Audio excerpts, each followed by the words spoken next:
Welcome to my Ruth Stout garden. Although technically it's mostly just a big patch of dead grass. But it's going to be a Ruth Stout garden, and if you followed along for the video I did previously with my friend Mel about her Ruth Stout garden, you'll know that this is going to be something very, very special. I am aiming for this to be a garden where I don't have to weed, I don't have to water, and I get to have an abundant harvest. Now that might sound a little bit too good to be true, and if you think that that is the case, then by all means look up the Ruth Stout method and check out my previous video on why the Ruth Stout method works. Now, is this the only way to garden? No.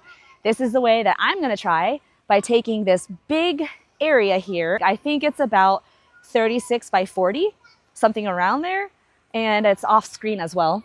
And I'm gonna try to build up the ground that I'm standing on right now and just continue to mulch and mulch and mulch until it snows and I can't access any more free mulch, which free mulch I am getting from the trees because the leaves are falling and I get to have as much as I can tote.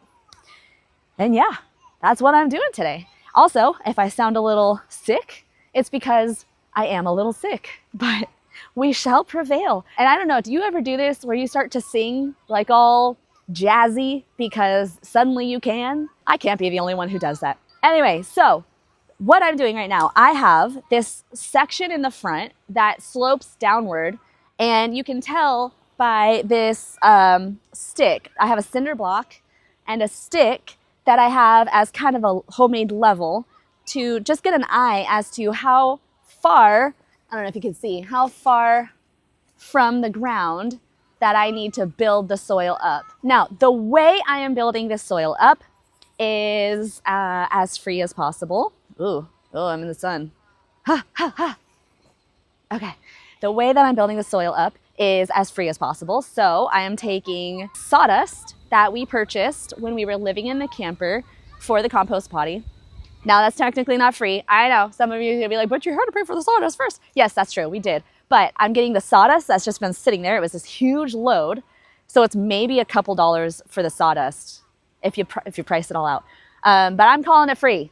So sawdust and a bunch of sticks and branches. And I am actually going more for like a hugel culture, you know, where you take sticks and you you put it in the soil, and the logs, you pile stuff on top of it, and eventually the logs break down and creates this beautiful soil. So that's what I'm using as my big material to build the ground up for the front of the garden, because the front of the garden is going in this way, and we're standing at about the middle. Ignore all of the T-posts. The T-posts were the original garden size, and they are not the size. We're actually expanding it. We have logs I'm putting down, a bunch of sticks and branches. I have to cut up this tree behind me, but that's another good, good material.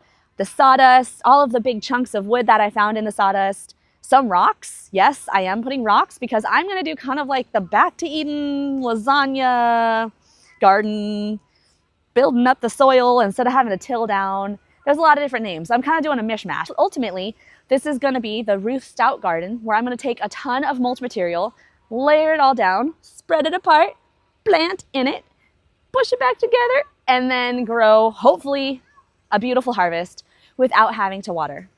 That's my plan. So today, the material I got for free, cardboard. I want something that's going to break down, that'll benefit the soil, and won't be toxic, but also just free material I could just throw, and eventually it'll all mash together. Ideally, the cardboard you want to get is the naked kind that doesn't have any ink on it. Some of this does have some, some of it does have some ink on it. I'm gonna let it go though. It's not that slippery, slick kind of material. You know what I'm talking about? So if you can get cardboard that doesn't have anything on it, remove all of the tape. Now, I did not only get this pile of cardboard today. I got this. Is this not the best thing you've ever seen? Also, who buys 75-inch flat screen TVs? No judgment to you. A little bit of judgment. That's excessive. I got this for free at my local recycle center today, and I'm excited. This excites me. I think I might be boring. That's okay. Okay, party of one. All right, now there's a log right here. And I am fully aware that this eventually is going to break down, and any kind of soil I build up in this area is going to be much lower than it currently is. See, there's a big rock right here. I don't think I should keep the rock here though. It's too high up. Little ones like this, that's fine. They should be fine. But this, oh, lift with your knees. Okay. Oh, so many bugs. Oh, spider. Okay. That's a good size one. Oh, okay. It helps me to make old man sounds. Does that help you too?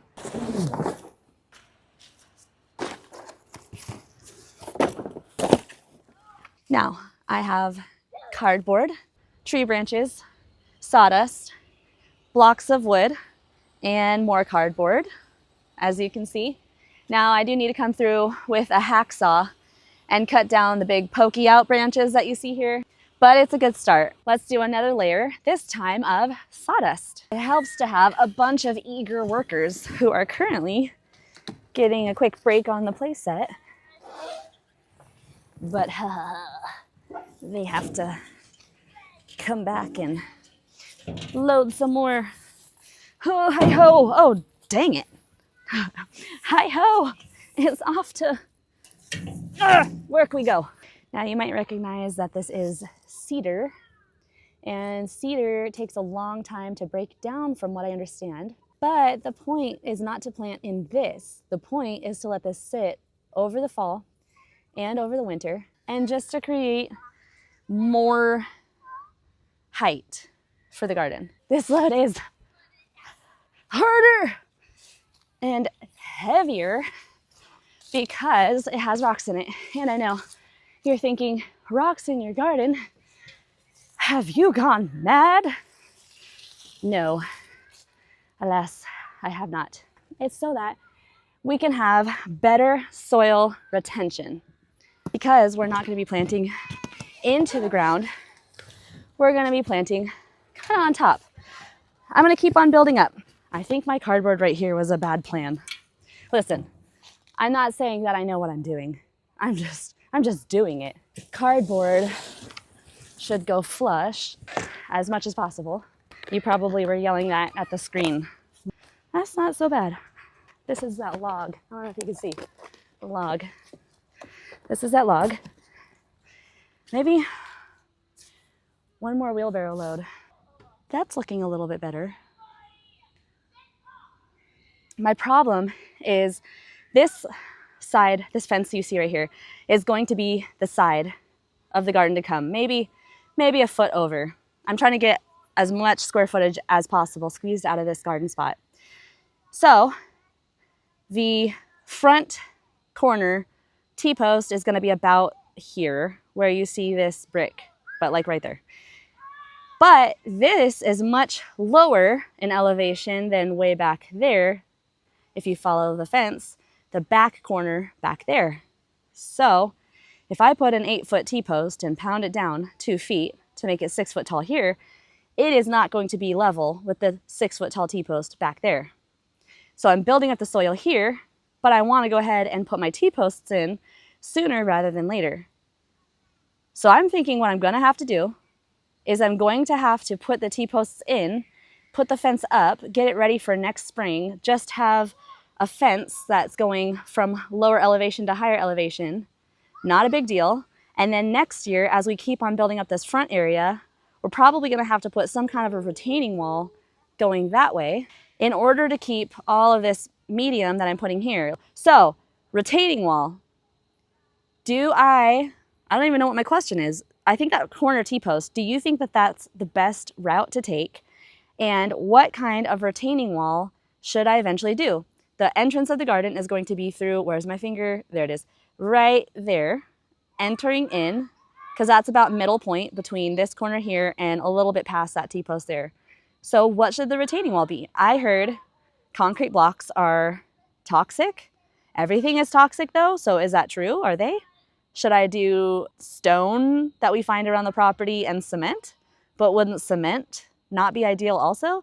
I actually just have no idea. So that's my question for you. If you have any kind of idea, please share it below.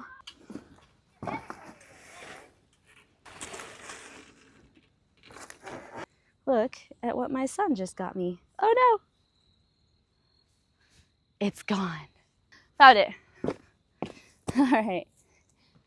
Look. Thank you, son. You're welcome. Should I put it in my hair? Mm-hmm. All right. Thank you. Welcome. Okay, bye. All right. Well, it's falling out. You want to hold it for me? Thank you. Okay. Now, I think the best course of action is actually to pull this apart, which I was avoiding because it's very, very firm cardboard. Oh, okay. Well, I stand corrected.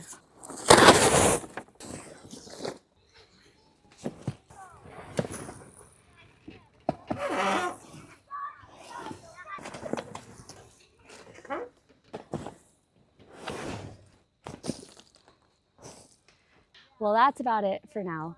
And I think maybe it's not the most impressive before and after, but I think this is a good lesson as to how homesteading is not all really fast the way that a lot of these beautiful and satisfying before and after videos kind of leave you a feeling with. They're not wrong. Those videos aren't bad. It's just those are the ones that get the views, understandably so.